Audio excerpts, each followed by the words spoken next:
은혜 받으실 하나님 말씀은 신약성경 빌립보서 4장 10절에서 13절까지 말씀이 되겠습니다. 빌립보서 4장 10절에서 13절입니다.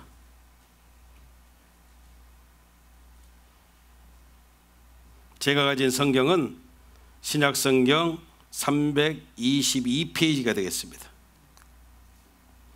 빌립보서 4장 10절에서 13절 말씀을 우리 같이 합독하시겠습니다.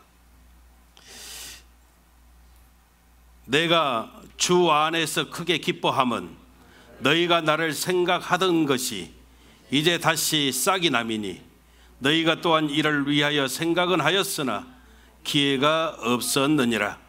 내가 궁핍함으로 말하는 것이 아니라 어떠한 형편에든지 내가 자족하기를 배웠노니 내가 비천에 처할 줄도 알고 풍부에 처할 줄도 알아. 모든 일에 배부르며 배고픔과 풍부와 궁핍에도 일체의 비결을 배웠노라. 내게 능력 주시는 자 안에서 내가 모든 것을 할 수 있느니라. 아멘. 할렐루야. 우리가 함께 읽은 빌립보서 4장 10절에서 13절 말씀을 통해서 인생을 여유 있게 사는 비결, 이와 같은 제목으로 함께 은혜를 나누겠습니다. 옆 사람하고 인사합니다. 하나님이 당신을 엄청나게 사랑하십니다.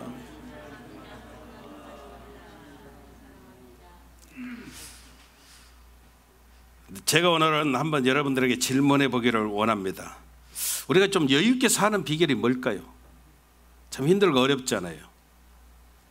팬데믹 상황이 이제 좀 있으면 1년 다 될 것 같아요. 이게 금방 좋아지겠지 이렇게 기다렸는데 끝도 보이지가 않습니다. 어제만 해도 미국 전체로 8만 5천 명 확진자가 나오고 우리가 살고 있는 뉴욕주도 2천 명이 넘고 뉴욕시는 750명 이상이 확진자가 나왔습니다. 나아지고 있지를 않습니다. 오히려 더 심각했을 때보다 더 많아지고 있을 뿐입니다. 이런 어려움들, 이렇게 힘들고 어려운데 우리가 이런 상황 가운데서도 여유 있게 사는 비결이 좀 뭘까요? 가진 것은 많지 않아도 좀 우리가 여유 있게 넉넉하게 사는 방법이 없을까요?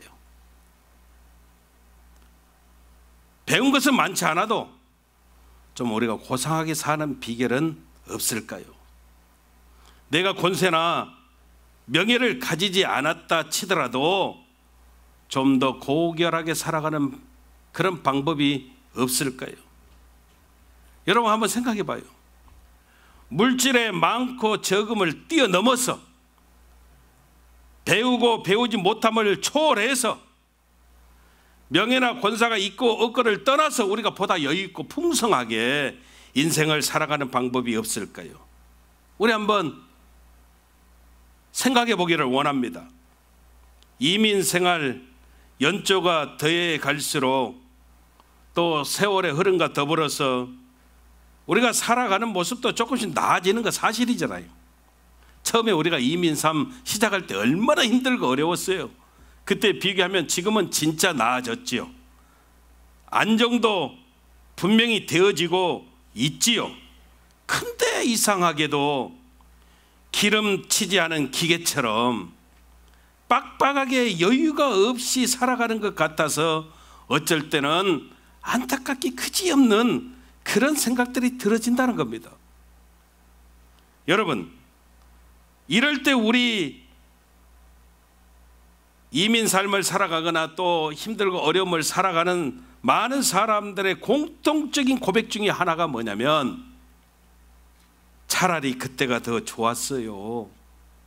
이런 고백들이 터져 나온다는 거예요. 여러분 생각해 봐요. 차라리 그때가 더 이와 같은 표현은 사실은 그때보다 지금이 훨씬 나아지고 있고 좋아지고 있고 여유도 있고 풍성해졌지만 근데 희한하게 정신적으로나 어떤 또 영적인 면에서는 훨씬 그때보다 여유 갖고 가난하고 뭔가 마음 가운데 허전함이 자리 잡고 있다는 그런 고백이라는 거죠. 더 쉽게 말하면 없어도 그때는 서로 격려해 줬고 사랑해 줬고 사람 사는 냄새도 나고 정도 있었는데, 지금은 그때보다 더 나아졌는데도 불구하고, 더 많이 가졌음에도 불구하고 신뢰나 믿음 그리고 사랑을 찾아보기 힘든, 그래서 차라리 그때가 더 좋았어요, 이런 고백들이 나오게 되어진다는 거예요. 여러분, 우리는 하나님의 은혜로 살아가는 존재들입니다. 하나님 은혜 없이는 살아갈 수가 없어요. 우리가 찬양하고 고백하는 까닭이 여기에 있습니다. 우리가 감사 없이 살아갈 수가 없습니다. 어떤 아가씨가 쇼핑을 하기 위해서 백화점을 갔는데 자기가 원하는 구두를 사려고 그랬는데 마음에 드는 구두가 없어서 짜증이 나는 거예요. 짜증이 나는 거예요. 몇 군데로 돌아다녔는데도. 그래서 어느 한 가게 가서 마음에 드는 구두가 없으면 막 또 이렇게 돌아다녀도 어떻게 이게 없어, 그러면서 조금 인상을 쓰고 있는데 저쪽에서 휠체어가 오는 거예요. 휠체어가. 근데 휠체어에 탄 분이 하모니카를 부르는 거예요. 하모니카를. 그 하모니카가 내 주를 가까이 하게 함은 십자가 짐 같은 고생이라, 내 일생 소원은 늘 찬송하면서 주께 더 나가기 원합니다. 하모니카를 부르면서 오는데 보니까 두 발이 잘려 있는 거예요. 그걸 보는 순간에 자기 자신의 모습이 너무나도 부끄러웠고 또 감사를 잃어버리고 삶을 깨닫게 되고 하나님 앞에 회개했다는 그런 이야기를 들은 적이 있어요. 여러분, 우리가 어떻게 하면 좀 더 여유 있는 삶을 살아갈 수가 있을까요? 매일매일의 삶을 여유 있게 풍성하게 살아가는 무슨 방법이 없을까요? 여기에 대한 해답이 오늘 본문에서 저와 여러분들에게 분명하게 제시하고 있다는 것이죠. 오늘 성경이 이렇게 이야기합니다. 무엇보다도 먼저 스스로 감사하고 만족할 수 있는 인격, 즉 다시 말하면 자족하는 삶의 비결을 몸에 익혀야만이 풍성한 삶을 살아갈 수가 있고 여유 있는 성숙한 삶을 살 수 있음을 성경은 우리들에게 분명하게 보여주고 있다는 겁니다. 여러분, 사실 있어도 만족할 줄 모르는 사람은 어떻게 보면 많이 가진 것 같아도 가지지 못한 사람이라는 것이죠. 반대로 없어도 부족한 줄 모르고 감사하고 사는 사람은 이미 풍성한 삶을 살고 있음을 성경은 우리들에게 말씀하고 있다는 거예요. 여러분, 우리가 여유 있게 살아가려면 어떻게 살아야 될까요? 첫째, 세상 욕심을 버려야 된다는 거예요. 여러분, 인간의 욕심은요, 밑빠진 독에다 물 붓는 것 같아서 영원히 채울 수 없다라고 말합니다. 우리가 하루하루의 삶을 진정으로 감사하고 만족해야 할 때 우리 인생은 피할 수 없는 기쁨으로 가득 차게 되어지고 삶의 여유가 풍성한 삶을 살아갈 수 있게 되어진다는 겁니다. 일이라고 하는 것은 죽을 때까지 해도 끝이 없다라고 이야기하고, 돈이라고 하는 것은 은행을 통째로 안겨줘도 만족할 수 없다라고 이야기하고, 명예라고 하는 것은 하늘 높은 줄 모르고 올라가려고만 한다라고 이야기하고, 권세라고 하는 것은 지구를 통째로 삼켜도 만족하지 않는 괴물이라고 이렇게 표현하는 글을 본 적이 있어요. 그러므로 우리가 만족, 여유, 풍성한 삶이라고 하는 것은 채워서 얻을 수 있는 것이 아니라 지금 이 상황 가운데서 내가 처한 처지 가운데서 스스로 자족하면서 감사할 때 얻어지는 것이 되어짐을 우리는 분명하게 깨달아야 된다는 겁니다.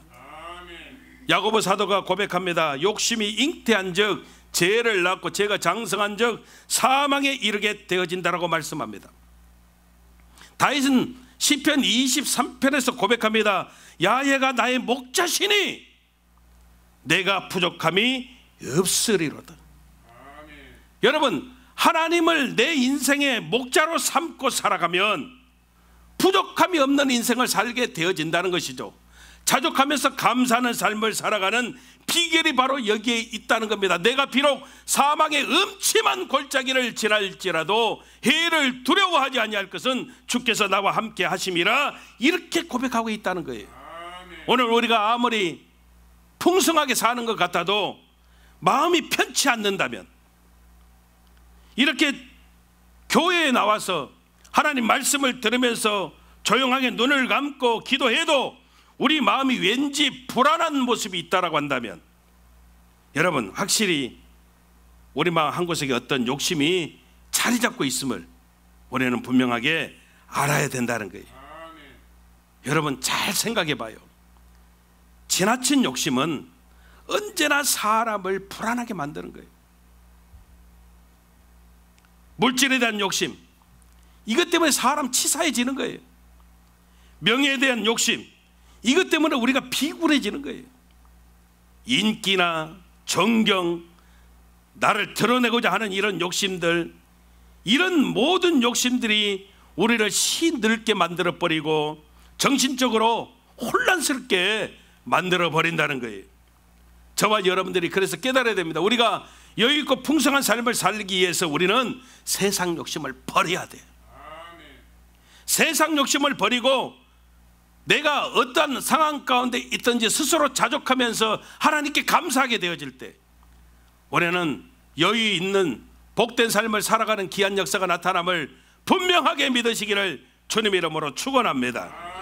두 번째, 우리가 여유 있는 삶을 살아가는 비결은 자기 형편에 대처할 수 있는 지혜를 우리가 배워야 된다는 거예요. 오늘 사도 바울은 빌립보 고인들에게 자기 자신에 대해서 이렇게 간증을 합니다. 나는 어떠한 형편에든지 자족하기를 배웠어. 사실 나는 비천한 데 처할 줄도 알고 풍부한 데 처할 줄도 아는 사람이야. 왜냐하면 나는 모든 일에 배부르며 배고픔과 풍부와 궁핍에 있어서 다 내가 겪으면서 이것을 지날 수 있는 일체의 비결을 배웠어. 그리고 결론을 내가 얻었는데 그 결론은 다른 것 아니야. 오직 하나야. 내게 능력 주시는 자 안에서 내가 모든 것을 할 수 있다는 것을 나는 깨달았어. 이렇게 고백하는 겁니다. 간증하는 겁니다.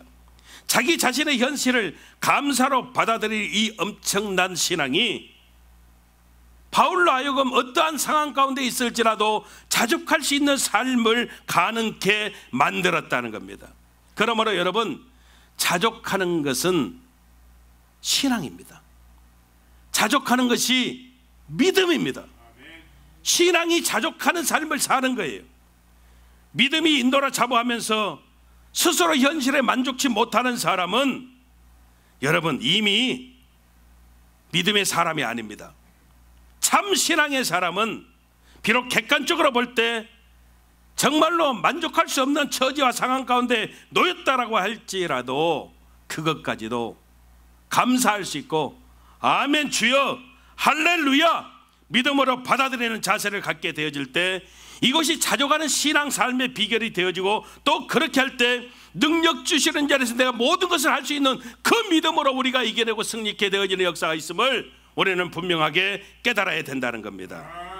여러분, 바울은 이런 믿음의 토대에서 디모데전서 6장 6절에 보니까 자족하는 마음이 있으면 경건에 커다란 유익이 있다라고 이렇게 고백하고 있다는 거예요. 우리가 자족하고 감사하게 되어질 때 우리의 신앙의 모습이, 우리의 경건이 하나님께서 원하시고 하나님이 인정하시고 하나님이 기뻐하시는 아름다운 모습들을 소유하고 우리가 승리할 수 있음을 우리는 분명하게 깨달아야 된다는 거예요. 욥은 내가 적신으로 왔은즉 적신으로 돌아가는 것이 마땅하다라고 이렇게 말을 하고 있습니다. 우리 옛말에도 공손에 공수거라고 하는 말이 있습니다. 인생은요 빈손으로 왔다 빈손으로 돌아간다는 것이죠. 우리는 잊어버리면 안 됩니다. 여러분, 다 거기서 거기입니다. 비행기를 타고 하늘로 올라가 보십시오. 처음에 이렇게 비행기에 이륙할 때는 정말 이렇게 점점 이렇게 지상이 멀어질 때 여러분 그 느낌은 참 아름답잖아요. 어떤 분은 멀미하려고 하는 사람도 있지만 아름답잖아요. 점점 위로 올라가 보십시오. 그 아름다움들이 통째로 보여지기 시작하는 거예요. 근데 더 올라가 보십시오. 더 통째로 보여지기 시작하는 거예요. 아직 지금 뭐가 뭔 말인지를 모르는 것 같은데, 여러분 맨하탄 빌딩도요, 하늘에서 보면 1층짜리나 5층짜리나 100층짜리나 다 여러분 위에서 봐보십시오. 다 성난감만 하게 보여요. 아직도 잘 모르겠어요? 더 올라가 보십시오. 그러면은요, 맨하탄 전체가 동그라미 하나로 보여요. 더 올라가 보십시오. 우주로 올라가 보십시오. 미국, 영국, 대한민국 할 것 없이 다 동그라미 온 안에 다 하나로 보여지는 거예요. 여러분, 우리 인생의 모습이 다 거기서 거기에요. 저와 여러분들이 무엇입니까? 여러분, 싸울 필요도 없고 미워할 필요도 없어요. 덜 가졌다 더 가졌다 여러분 목에 힘 세울 필요도 없어요.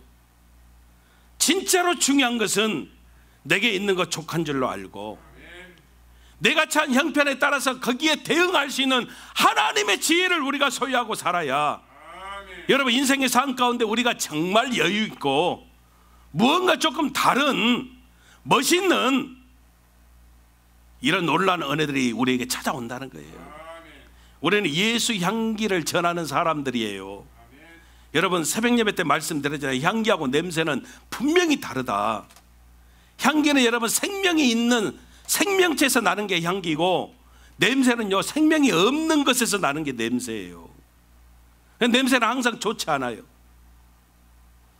저와 여러분들은 향기를 소유하고 향기를 전하는 사람들이에요. 그렇기 때문에 항상 내 삶 속의 형편에 따라서 얼마든지 여러분 대응 잘할 수 있는 하나님의 사람들로 승리하시기를 주님 이름으로 축원합니다. 세 번째로 여러분, 우리 인생은 소꿉놀이 인생인 것을 기억하라는 거예요. 제가 어렸을 때는 장난감이 별로 없었습니다. 어렸을 때 과자도 그렇게 많지 않았습니다. 알사탕 하나 있으면은 하루 종일 아껴서 먹었습니다. 잘 아직도 몰라요. 껌이요, 씹던 거 또 씹고 또 씹고 또 씹고 3일 4일도 씹었습니다. 진짜 없었습니다. 그러니까 놀이기구가 없어요. 놀이기구가.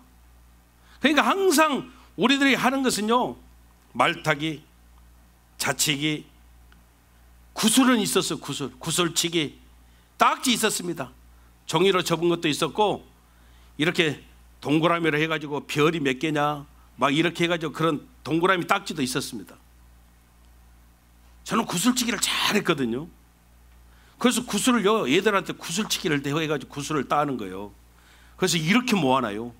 자루에 하나 모아놔요. 나는 그거면요 내 인생이 최고였어요. 그때는 애들이 나한테 얼마나 굽신된지 몰라요. 왜? 조금이라도 얻으려고. 그래서 내가요 동네에서 애들 모아놓고 상장을 만들어 갖고요, 제가 써서 상장, 그 구슬 가지고 유혹해서 상장 주고 그랬어요. 그렇게 놀았어요. 그때는 구슬만 있으면 내 인생 전부가 다 해결되는 줄 알았어요. 근데 아무것도 아니었어요. 땅 따먹기 합니다. 땅 따먹기. 서로 여러분 그렇잖아요. 그 원 안에서 그 땅을 차지하려고 그렇게 놀아요. 정신없이 싸우면서 놀아요. 금을 밟았다 안 밟았다, 들어갔다 안 들어갔다 하고 난리가 납니다. 근데 해질 무렵되고 때 되면은 각 집에서 불러요. 승호야, 헌보가, 성자야 불러요. 그러면 그렇게 싸우다가 그거 다 놔두고 떠나요. 아까까지는 분명히 내 땅 네 땅 하면서 뭐 죽을 똥 오고서 그렇게 싸웠는데 어머니 부르면요 뒤도 안 돌아보고 떠나요. 여러분, 우리 인생의 모습이에요. 언젠가 우리 인생 항원되어 하나님 부르시면 이제껏 땅 뺏기 놀이했던 것, 이제껏 구슬치기로 모아놨던 것 다 털어버리고 그냥 우리는 가는 거예요. 그런데도 우리는 지혜가 부족하고 욕심 때문에 미련이 남아가지고 땅 뺏기 놀이에 열중하느라고, 구슬치기에 열중하느라고 주의 일도 잊어버리고 사명도 잊어버리고 그렇게 살아갈 때가 너무 많다는 거예요. 여러분, 더 이상 우리는 어리석은 짓 하면 안 돼요. 죄송한 표현이지만은 일주일이 훅 지나가요. 요즘 얼마나 빨리 지나가는지 몰라요. 죄송합니다. 연세 많으신 분들은 더 빨리 지나가겠지만 진짜 빨라요. 주일 설교하고 영상 예배 찍다 보면 또 주일이에요. 또 주일. 제가 유일하게요 주일부터 월요일 새벽 전까지는 내가 아주 편해요. 설교의 부담이 그때만 없어요. 근데 또 여러분, 또 다음 주일이 또 와요. 이런 저와 여러분들이요 잊어버리지 말 것. 여러분, 인생이라고 불리는 놀이의 의미를 우리가 스스로 깨달아야 돼요. 인생은 소꿉놀이 인생이에요. 소꿉놀이 인생. 부르시면 가야 돼요. 내가 많이 뺏어 놓았던 땅, 내가 많이 따 놓았던 구슬, 아무 의미 없어요. 진짜 중요한 것은 저와 여러분들이 하나님의 은혜로 내 삶 속에서 솟구치는 참된 기쁨, 넘치는 은혜 가운데 침잠이 되어져 잠겨서 정말로 어떠한 형편에 있든지 하나님께 감사하고 자족하는 여유 있는 인생의 삶을 우리가 누리면서 살아갈 때, 그때 우리는 여러분 경건에 이르게 되어지고 참된 믿음을 통해서 하나님이 내게 주신 사명을 깨닫고 그 사명 감당하기 위해서 최선을 다하여 그 사명에 집중하고 살게 되어지는 하나님의 은혜 가운데서 우리의 인생의 삶이 정말로 하나님 앞에 당당하게 우리를 세우는 복된 인생의 모습으로 우리가 살아가게 되어짐을 잊어버리면 안 된다는 겁니다. 인생을 여유 있게 사는 삶의 비결을 잊어버리지 마십시오. 욕심 버려야 됩니다. 욕심 버리십시오. 그리고 철저하게 하나님의 은혜로 살아감을 잊어버리지 말고 늘 내 형편에 대응할 수 있는 지혜를 소유하십시오. 우리 인생이 소꿉놀이 인생임을 잊어버리지 마십시오. 그래야 할 때 여러분, 우리는 형편과 조건에 상관없이 여유 있게 하나님께 감사하면서 살게 되어지는 하나님의 은혜가 넘쳐남을 믿으시기를 주님의 이름으로 축원합니다. 기도하겠습니다.